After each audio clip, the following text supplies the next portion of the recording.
بسم اللہ الرحمن الرحیم۔ السلام علیکم اسٹوڈنٹس، آج ہمارا لیکچر نمبر 6 ہے اور آج کے اس لیکچر میں ہم اپنا جو ایک ٹاپک ہم نے سٹارٹ کیا ہوا تھا شیزوفرینیا اس کو کمپلیٹ کریں گے۔ بات کرتے ہیں اگر ہم اپنے پریویس لیکچر کی تو اس میں ہم نے شیزوفرینیا کا تعارف دیکھا تھا، موسٹ امپورٹنٹ ہمارا یہ ٹاپک ہے۔ اس کے بعد ہم نے اس کی علامات کا تذکرہ کیا جس میں ہم نے مثبت علامات پڑھی تھی، جس میں غیر منظم گفتگو تھی، خبط تھے، وہم اور ادراکی خلل تھے۔ اس کے بعد ہم نے اس کی منفی علامات کو ڈسکس کیا تھا جس میں ہمارے پاس بیگانگی، فکری مسائل، لا تعلقی، سپاٹ جذبات اور عدم سماجیت تھی۔ اس کے بعد ہم نے دیگر علامات کو ڈسکس کیا جس میں ہمارے پاس دو چیزیں تھیں، کیٹاٹونک کردار تھا اور ناموضوع تاثرات تھے، ٹھیک ہے۔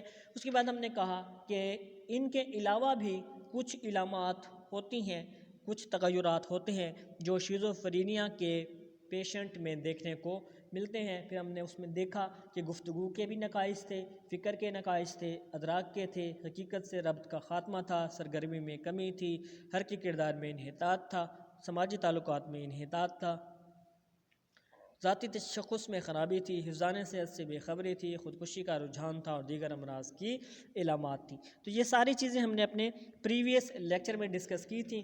تو آج ہم اپنی جو ہے اس کی ٹائپس ہیں شیزوفرینیا کی، ان کو سٹارٹ کرتے ہیں کہ شیزوفرینیا کی کتنی ٹائپس ہیں اور ان میں کون کون سی علامات ہوتی ہیں۔ DSM 40R کے میں شیزوفرینیا کو 5 اقسام کے تحت بیان کیا گیا ہے۔ سب سے پہلے ہمارے پاس ہے پیرانوئڈ ٹائپ یعنی پیرانوئڈ قسم، سیکنڈ ہمارے پاس ہے کیٹاٹونک قسم، تھرڈ ہمارے پاس ہے غیر منظم قسم یعنی ڈس آرگنائز ٹائپ، اس کے بعد ہمارے پاس ہے غیر امتیازی قسم یعنی ان ڈفرینشیٹڈ ٹائپ، تھرڈ لاسٹ ہمارے پاس ہے ففتھ باقیات یعنی ریزوڈل ٹائپ ہے۔ یہ ہمارے پاس 5 جو ہیں اس کی اقسام ہیں، دیکھتے ہیں کہ ان میں ہوتا کیا ہے۔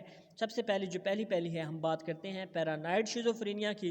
شیزوفرینیا کی اس قسم میں خبط اور وہم سب سے زیادہ پائے جاتے ہیں۔ آپ کو یاد ہو اگر تو مثبت علامات میں یعنی پازیٹیو سمپٹمز میں ہم ایک چیز پڑھ کے آئے تھے جو تھا خبط اور وہم، ٹھیک ہے، ڈیلوژنس اینڈ ہیلوزینیشن۔ یہ سب سے زیادہ پہلی جو ٹائپ ہے پیرانوئڈ شیزوفرینیا، اس میں پائے جاتے ہیں۔ ان کی شدت کا اندازہ اس بات سے لگایا جا سکتا ہے کہ مریض میں پائے جانے والی باقی تمام علامات خبط اور وہم کے تانوں بانوں میں الجھی ہوتی ہیں۔ فرد کی کیفیت میں شدید انحطاط دیکھنے میں آتا ہے، اس کی قوت فیصلہ میں شدید کمی پیدا ہو جاتی ہے، مریض انتہائی غیر منطقی، مضحکہ خیز اور تغیر پذیر خبط کا شکار ہو جاتا ہے۔ اس قسم میں خبط اذیت کے نمایاں اور شدید ہونے کے باعث فرد رشتہ داروں اور ملنے جلنے والوں پر شک و شبہ کرتا ہے کہ وہ اس کی نگرانی کر رہے ہیں، اس کا پیچھا کیا جا رہا ہے، اسے زہر دینے کی کوشش ہو رہی ہے یا سب لوگ نت نئے حربوں سے اس کی جان کے در پہ ہیں۔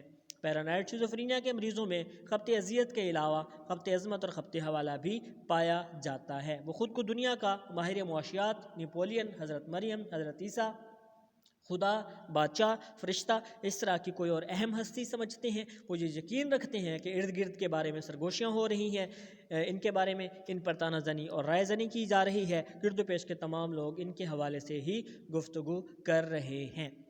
ان علامات کے ساتھ فرد میں واضح اور غیر واضح سمعی اور بصری وہمیں بھی پائے جاتے ہیں۔ وہ کبھی گیت گانے لگتا ہے، کبھی غیر انسانی آوازیں نکالتا ہے، کبھی فرشتوں کو دیکھتا ہے اور ان سے گفتگو کرتا ہے۔ فرد کی تمام تر سوچ اور کردار خبط اذیت، خبط عظمت اور خبط حوالہ کے گرد گھومتا ہے۔ اس نے پہلے بتا دیا تھا ہمیں کہ اس میں خبط اور وہم سب سے زیادہ پائے جاتے ہیں، تو پیرانوئڈ شیزوفرینیا میں صرف خبط ہوں گے، اس کی اقسام ہم نے جو 3 پڑھی تھی، اور وہمیں بھی ہوں گے۔ وہ سارے ماحول کو اسی انداز سے دیکھتا ہے، ایسے مریض سمیع وہموں کے ذریعے اثر توڑ پھوڑ بھی کرنے لگتے ہیں، جارحیت کا مظاہرہ کرتے وقت سمجھتے ہیں کہ ان پر حملہ ہو رہا تھا یا ان کی جان کو خطرہ تھا۔ تاہم پیرانوئڈ مریض زیادہ چاق و چوبند اور بات چیت کے قابل ہوتے ہیں، ان کا کردار باقی اقسام کی نسبت کم قابل اعتراض ہوتا ہے۔ پیرانوئڈ شیزوفرینیا کے مریض فوراً بھڑک اٹھتے ہیں، جلد مشتعل ہو جاتے ہیں، جبلی کردار اور خطرناک حرکات کرتے ہیں، تاہم ان کا کرداری انتشار قدرے کم ہوتا ہے۔ یہ تھی ہمارے پاس اس کی جو پہلی ٹائپ ہے۔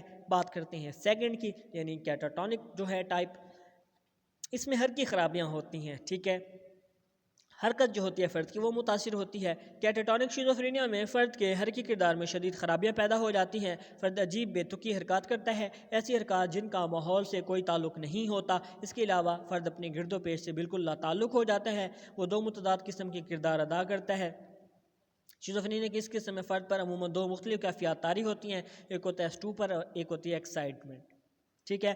مریض وقفے وقفے سے اشتعال یعنی ایکسائٹمنٹ اور سکتے یعنی اسٹوپر کی حالتوں کا مظاہرہ کرتا ہے۔ تو بات کرتے ہیں سکتے کی حالت کی، یعنی اسٹوپر کیا ہے۔ سکتے کی حالت میں فرد خاموش، بے حس و حرکت ایک جگہ بیٹھ جاتا ہے، بعض اوقات انتہائی مضحکہ خیز پوز بنا لیتا ہے، کبھی کبھی پورا دن بلکہ کئی دن بھی اسی کیفیت میں پڑا رہتا ہے۔ اس حالت میں مریض اپنا جسم اکڑا لیتا ہے اور ہلانے جلانے پر مزاحمت کرتا ہے۔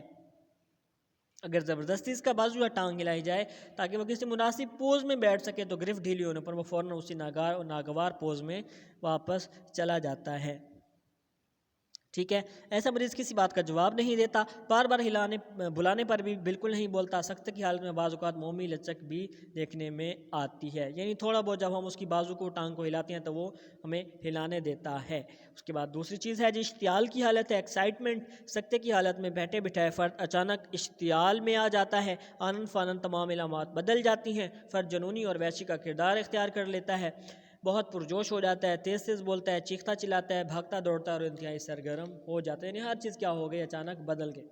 مرض کی شدت کے دوران ان کی گفتگو میں تبدیلی پیدا ہو جاتی ہے، جس کی ایک صورت ایکولیلیا ہے۔ اس صورت میں مریض محض چند الفاظ دہراتے رہتے ہیں، خود ہی دو چار جملے یا بے تکے الفاظ رٹے ہوئے سبق کی طرح دہرائے جاتے ہیں۔ اس میں مریض سے جو بات پوچھی جائے وہ محض اس کی نقل کر کے دکھا دیتا ہے، ہر بار آپ کا پوچھا گیا فکرہ دہرا دیتا ہے۔ دوسری صورت ہوتی ہے ایکوپریکزیا، جس میں فرد دوسروں کی نقل کرتا ہے، ٹھیک ہے۔ تو یہاں پر دو چیزیں تھیں، ایک تھی ایکولیلیا جس میں جو مریض ہوتا ہے وہ محض چند الفاظ دہراتے رہتے ہیں، خود بے تکے جملے، رٹے رٹائے جملے۔ دوسری جو ہوتی ہے نا ایکوپریکزیا، اس میں کیا ہوتا ہے کہ مریض آپ کی نقل اتارتا ہے، آپ جو پوچھیں گے اس سے وہ آپ کی نقل اتار کے دے دے گا، آپ کی کاپی کرے گا، ٹھیک ہو گیا۔ بات کر لیتے ہیں تیسری قسم کی جو ہمارے پاس ہے ڈس آرگنائز ٹائپ، غیر منظم شیزوفرینیا۔ شیزوفرینیا کی یہ قسم اوائل عمری میں پیدا ہو جاتی ہے۔ اس قسم میں شخصیت میں واضح بگاڑ پیدا ہو جاتا ہے، فرد کے ہیجانی تاثرات بالکل تباہ ہو جاتے ہیں، فرد ناموزوں اور بے جا اہم کانہ کہہ کے لگاتا رہتا ہے۔ پرانی درجہ بندی میں اس کو ہیفیبفرینک کا نام دیا جاتا تھا، اس میں کیونکہ فرد کی گفتگو اور کردار غیر منظم ہو جاتا ہے۔ غیر منظم شیزوفرینیا کے مریض کا کردار شروع سے ہی عجیب و غریب ہوتا ہے، فرد مبالغہ آمیز حد تک معقولیت پسند ہوتا ہے، یعنی ہر چیز کو بہت زیادہ ٹھیک کرنے کی کوشش کرتا ہے، ٹھیک ہے، اس کو ہر چیز میں 100% چاہیے ہوتا ہے، معمولی اور چھوٹی چھوٹی باتوں کی حد سے زیادہ احتیاط کرتا ہے، عموماً مذہبی اور فلسفیانہ مباحث میں الجھا رہتا ہے۔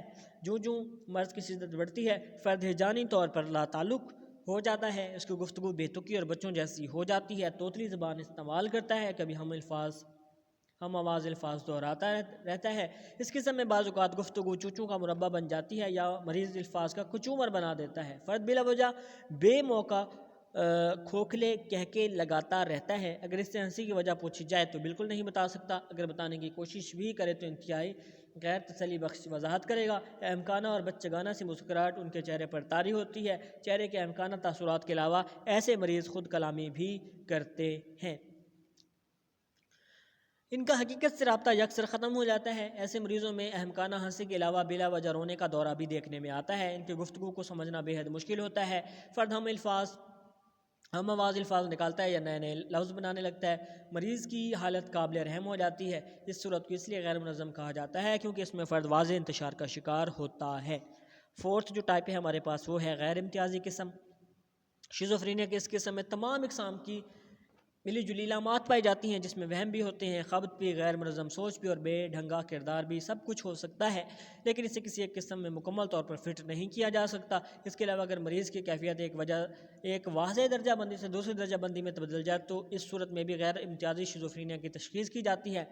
کارسن اور بچر کے مطابق اس درجہ بندی کی حیثیت ویسٹ باسکٹ کی ہے، یعنی کوڑے دان کی ہے، جو مریض کسی درجہ بندی پر پورا نہ اترے اسے یہاں فٹ کر دیا جاتا ہے۔ اس درجہ بندی میں علامات کا ایسا سلسلہ موجود ہے جس میں بہت زیادہ تغیر پایا جاتا ہے، فرد میں بے چینی، کنفیوژن، ہیجانی اتار چڑھاؤ، جوش اور جذبہ، خواب میز گفتگو، افسردگی، خوف اور خبط حوالہ وغیرہ سب کچھ اس میں پایا جاتا ہے۔ اسی وجہ سے اسے کہتے ہیں غیر امتیازی، کہ ہم فرق نہیں کر سکتے کہ یہ کون سی ٹائپ ہے۔ اور لاسٹ ہمارے پاس ہے جی باقیات شیزوفرینیا۔ شیزوفرینیا کی اس تشخیص کی ضرورت وہاں پیش آتی ہے جب شیزوفرینیا کا مریض ایک بار صحت یاب ہو چکا ہو، جس کا کامیاب علاج کیا جا چکا ہو، مگر کچھ عرصے بعد علامات دوبارہ نمودار ہو جائیں تو اسے باقیات شیزوفرینیا کہا جاتا ہے۔ ٹھیک ہے، یہ 5 جو تھیں اقسام یہاں پر ختم ہوئیں۔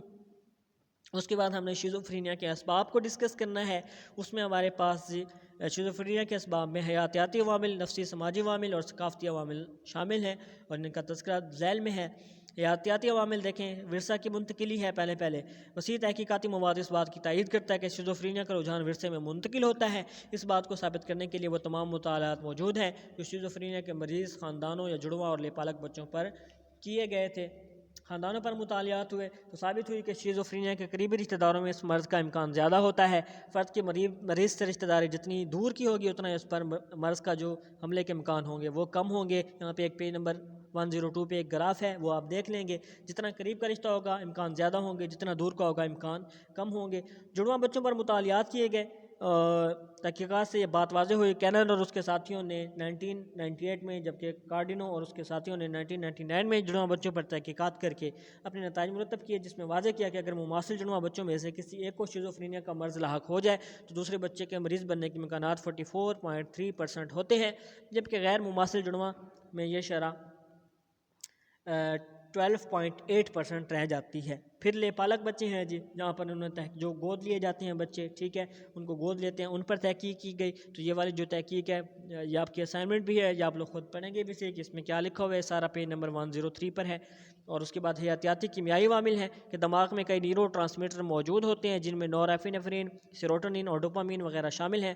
ڈوپامین کے بارے میں خیال کیا جاتا ہے کہ یہ شیزوفرینیا کا مرض کا اہم سبب ہے، اس کے بڑھ جانے سے شیزوفرینیا کا مرض پیدا ہوتا ہے۔ اس کی تائید میں 2 ثبوت پیش کیے جاتے ہیں۔ نمبر 1، شیزوفرینیا کے مریضوں کو جو ادویات دی جاتی ہیں وہ ڈوپامین کی سرگرمی کو کم کرتی ہیں، اٹ مینس کہ ڈوپامین بڑھا ہوا ہے۔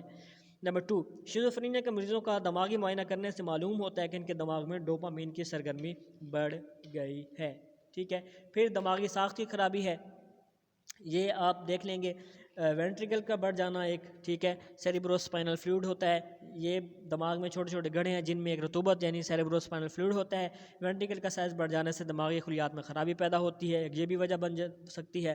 نفسی سماجی عوامل کی بات کریں تو ابتدائی صدمہ جو ہوتا ہے یہ بھی شیزوفرینیا کی طرف لے جاتا ہے۔ خاندان کے ناموزوں تعلقات ہوں، خاندان کے ناموزوں رویے ہوں، سماجی کردار میں مشکلات ہوں، ناقص آموزش ہو، یعنی آپ کی جو لرننگ تھی وہ فالٹی تھی، اس میں کسی قسم کی کوئی کمی بیشی رہ گئی، یہ بھی آپ کو لے کے جائے گا شیزوفرینیا کی طرف۔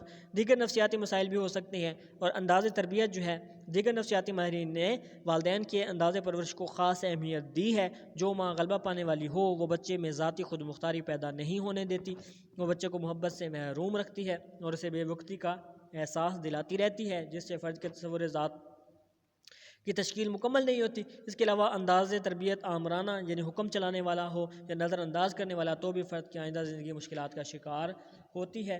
کرداری نظریے کے لوگ کہتے ہیں کہ کرداری ماہرین نے اگرچہ شیزوفرینیا کے اسباب کے بارے میں زیادہ وضاحت نہیں کی، مگر ان کا کہنا ہے کہ یہ معاونی یعنی آپرینٹ کنڈیشننگ کا نتیجہ ہو سکتا ہے۔ اولمین اور کرزنر نے 1975 میں اسے آپرینٹ کنڈیشننگ یعنی معاونی مشروطیت کا ثمر قرار دیا۔ اس کے بعد سماجی ثقافتی عوامل کی اگر ہم بات کریں تو شہروں کی نسبت قصبوں، دیہاتوں اور گنجان علاقوں میں رہنے والے افراد میں اس مرض کی شرح زیادہ ہے۔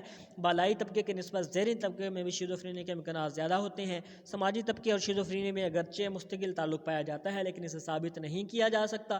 ماہرین نے اس کی وضاحت کرتے ہوئے کہا ہے کہ ذہنی طبقے کے افراد کیونکہ مالی مشکلات کا شکار ہوتے ہیں اور زیادہ فشاری صورتحال کا سامنا کرتے ہیں، جب ان کی ضروریات پوری نہیں ہوتی لوگ ان کی ہتک کرتے ہیں یا انہیں آگے بڑھنے اور تعلیم حاصل کرنے کے مواقع کم میسر آتے ہیں، تو ایسے میں آسائشوں کی کمی فرد کو فشار میں مبتلا کر دیتی ہے۔ ایسے افراد جن میں شیزوفرینیا کا میلان موجود ہو وہ ان حالات میں جلد مریض بن جاتے ہیں۔ یہ ہم نے کچھ عوامل تھے، اسباب وہ ڈسکس کیے۔ بات کرتے ہیں اگر اس کے ٹریٹمنٹ کی، یعنی اس کا علاج کیا ہو سکتا ہے۔ شیزوفرینیا کے مریضوں میں جب علامات پوری شدت سے موجود ہوں تو ان کے لیے ادویات کا استعمال زیادہ موزوں ہوتا ہے۔ شیزوفرینیا کے مریضوں کے لیے اینٹی سائیکوٹک ڈرگز استعمال کی جاتی ہیں، اسے نفسی طبی معالج یعنی سائیکیٹرسٹ ہی تجویز کر سکتا ہے۔ بات کر رہے ہیں اگر ہم نفسیاتی طریقہ علاج میں، وقوفی کرداری طریقے کو شیزوفرینیا کے علامات دور کرنے میں مؤثر خیال کیا جاتا ہے۔ کرداری طریقہ علاج کے تحت مختلف ٹیکنیک مریض کی حالت کے مطابق استعمال کی جاتی ہیں۔ مثبت اور منفی تقویت یعنی positive and negative reinforcement کے طریقوں سے ان مریضوں کو بہتر سماجی انداز یعنی سوشل سکلز بھی سکھائی جاتی ہیں۔ اس کے بعد مرض کی شدت میں دماغی جراحی یعنی سائیکو سرجری یا بجلی کے جھٹکے ECT الیکٹرو کنولسو تھراپی بھی بطور علاج استعمال کیے جاتے ہیں۔